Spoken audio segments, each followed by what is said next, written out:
談天說地，節節求真，歡迎大家嚟到2026年1月13號嘅玄學活字典。咁今集咧就同大家分享一下咧通勝流通現代版本。咁一共咧就有分為8種嘅厚度，呢一種標準尺寸。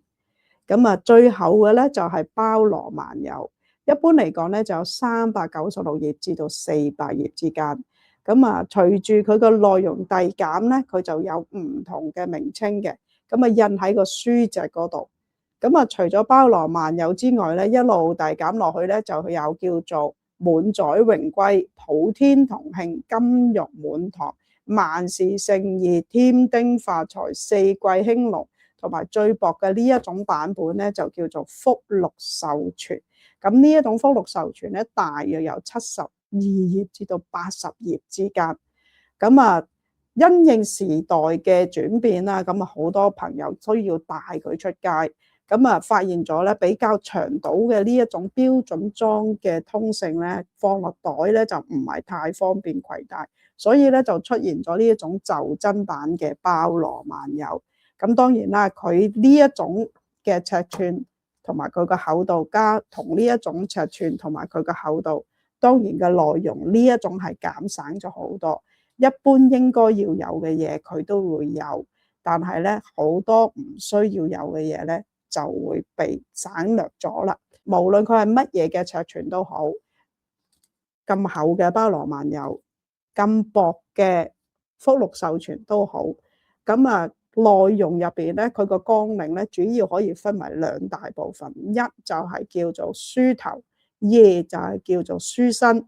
咁書頭嘅部分咧係乜嘢尺寸都會有，而書身嘅部分咧就係被減省嘅部分。咁書身咧就可以分為2大嘅部分，一種咧就係實用知識，另外一種咧就係書尾我哋所講嘅。